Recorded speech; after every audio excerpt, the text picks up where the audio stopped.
छत्तीसगढ़ सरकार ने शिक्षकों के 37,146 पद खत्म कर दिए। यह उन लाखों बेरोजगार युवाओं के साथ बहुत बड़ा झटका जो कि भाजपा सरकार के सत्ता में आने के बाद इस बात की उम्मीद लगाकर बैठे थे कि सरकार अपने चुनावी घोषणा पत्र का वादा पूरा करेगी, क्योंकि सरकार ने अपने चुनावी घोषणा पत्र में इस बात का साफ साफ उल्लेख किया था कि सरकार 57,000 पदों पर शिक्षकों की भर्ती करेगी। लेकिन फिलहाल सरकार ने युक्ति उपकरण का ऐसा पासा फेंका कि राज्य में 37,000 से अधिक पद खत्म हो गए। नमस्कार, मैं हूं प्रशांत और आप देख रहे हैं इन्वेस्टिगेशन विद प्रशांत। और आज इन्वेस्टिगेशन के इस नए एपिसोड में हम चर्चा करने जा रहे हैं युक्ति उपकरण के चलते राज्य में खत्म हुए 37,146 पदों की, साथ ही उन लाखों बेरोजगार युवाओं की जिनके साथ धोखा हुआ है। इसके साथ हम यह भी बताएंगे कि सरकार कब और कैसे शिक्षकों की भर्ती करेगी।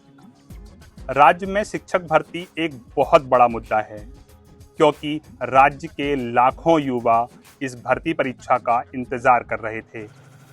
इस भर्ती परीक्षा को तब और बल मिला, या कहें कि युवा और ज़्यादा जागृत हुए, जब भाजपा सरकार ने अपने चुनावी घोषणा पत्र में इस बात का उल्लेख किया कि वह भर्ती परीक्षा करेगी। अब ये समझ लेते हैं कि सरकार ने कब और कैसे कहा था कि वह भर्ती परीक्षा करने जा रही है। बात 2023 की है, जब चुनाव आयोग ने विधानसभा चुनाव की तारीखों का ऐलान किया। इसके साथ ही भाजपा हो या कांग्रेस, इन्होंने अपने अपने चुनावी घोषणा पत्र लेकर आए। भाजपा ने अपना चुनावी घोषणा पत्र मोदी की गारंटी के नाम से लेकर आए, जो कि आपके स्क्रीन पर डिस्प्ले हो रहा है। इसके पेज नंबर 23 में बेहतर शिक्षा उज्जवल भविष्य एक सेगमेंट है। इसके अगले पेज पर यानी कि पेज नंबर 24 के पॉइंटर नंबर 3 में साफ साफ लिखा है, आप स्क्रीन पर इसे पढ़ सकते हैं।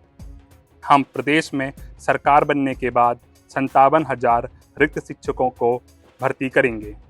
यानी कि यह बात स्पष्ट थी और भाजपा के थिंक टैंक ने यह बात सोच कर रखी थी कि कहीं ना कहीं राज्य में इतने पद तो खाली हैं, लेकिन इनकी संख्या इससे भी ज़्यादा थी। भाजपा को इसलिए भी बड़ी संख्या में युवाओं के वोट मिले, क्योंकि युवाओं को इस बात का भरोसा था, या भरोसा है भी, कि सरकार अपने वादे के मुताबिक शिक्षक भर्ती करेगी। शिक्षक भर्ती में सबसे बड़ी बात है मोदी की गारंटी नाम से संकल्प पत्र।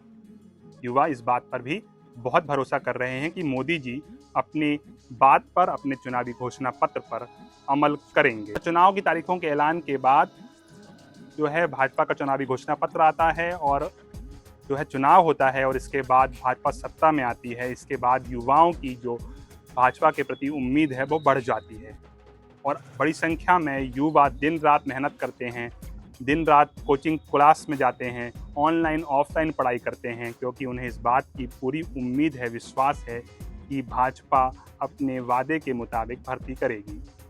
इसी बीच अक्टूबर 2024 में स्कूल शिक्षा विभाग युक्ति उपकरण का एक फॉर्मूला लेकर आता है, जिस पर जमकर हंगामा मचता है और इसका चौतरफा विरोध होता है, खासकर शिक्षक संघों के द्वारा।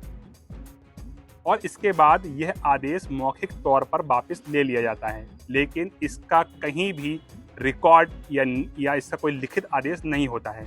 मैंने दैनिक भास्कर में एक खबर प्रकाशित की अक्टूबर 2024 में ही कि सरकार ने अपने युक्ति उपकरण के आदेश को वापस नहीं लिया है, और सरकार आने वाले दिनों में डेफिनेटली युक्ति उपकरण करेगी। और हुआ भी वही। मार्च 2025 में एक बार फिर स्कूल शिक्षा सचिव सिद्धार्थ कोमल सिंह परदेशी ने एक आदेश जारी किया कि युक्ति उपकरण होगा, और उसकी पूरी नियमावली जारी कर दी। इसका कहीं कोई विरोध नहीं हुआ, क्योंकि सरकार बहुत सख्त थी। इस युक्ति उपकरण की प्रक्रिया 2 महीने में पूरी हो गई, और इसके साथ यह तय हो गया कि राज्य में 37,146 पद अब खत्म कर दिए गए हैं। आखिरकार सरकार ने युक्ति उपकरण का फॉर्मूला क्यों अपनाया और इतने पदों को खत्म क्यों किया, इसके पीछे एक आर्थिक गणित है। वो बहुत सीधा सा है कि अगर सरकार नियमित शिक्षकों की भर्ती करती है तो सरकार पर आर्थिक बोझ पड़ेगा। हर महीने करोड़ों रुपए का वेतन देना पड़ेगा, शिक्षकों को पेंशन देनी पड़ेगी और इसके अलावा अन्य जो प्रावधान हैं उसके तहत भी सरकार पर आर्थिक बोझ पड़ेगा। वैसे भी ये सरकार आर्थिक बोझ के तले दबी हुई है, क्योंकि महतारी बंधन योजना, श्रमिकों की योजना और इसके साथ साथ धान का बोनस भी सरकार दे रही है और बड़ी संख्या में सरकार की कई ऐसी फ्री विज स्कीम्स चल रही हैं जिन पर सरकार को आर्थिक बोझ पड़ रहा है। इसलिए सरकार नियमित भर्ती करके और अधिक आर्थिक बोझ नहीं लेना चाहती थी। अब बात करते हैं कि युक्ति उत्करण है क्या, युक्ति उत्करण होता क्या है।